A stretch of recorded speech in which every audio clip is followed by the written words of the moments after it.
तर लोकशाही मराठीनं गोदावरी नदीच्या प्रदूषणाचा रियालिटी चेक केला। प्रशासनाकडून अजूनही गोदावरी प्रदूषण मुक्ती संदर्भात कोणत्याही उपाययोजना नसल्याचं आता समोर आलंय। आगामी सिवस्त कुंभमेळ्यात गोदावरी प्रदूषण मुक्त आणि 12 महिने प्रवाहित राहील अशी उपाययोजना करावी अशी फडणवीसांनी अधिकाऱ्यांना सूचना देखील केलेल्या आहेत। याचा आढावा घेतला आमचे प्रतिनिधी महेश महाले यांनी। पाहूयात। मनसेच्या गुढीपाडव्या मेळाव्यामध्ये मनसे पक्षप्रमुख राज ठाकरे यांनी देशातील नदी प्रदूषणाचा मुद्दा पुन्हा एकदा मांडलेला आहे।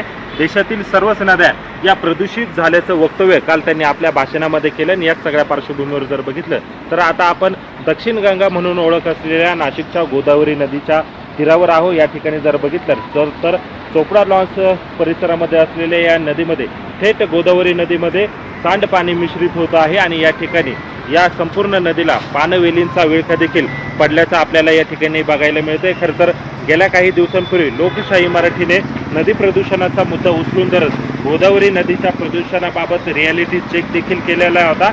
महाराष्ट्र प्रदूषण नियंत्रण मंडळाने गोदावरीचं पाणी हे गुड टू एक्सलंट असल्याचा इशारा दिला होता।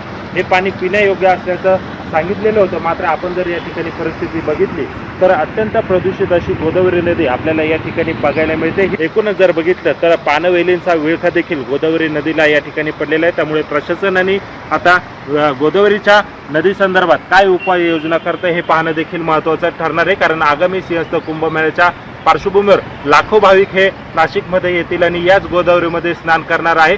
त्यामुळे या दक्षिण गंगा म्हणून ओळख असलेल्या गोदावरीची पानवेलीतून आणि सांडपाणी मिश्रित पाण्यातून कधी सुटका होईल असा प्रश्न आता नाशिककर विचारू लागले आहेत। महेश माले, लोकशाही मराठी, नाशिक। लोकशाही मराठी ऐका, पहा, जागरूक रहा।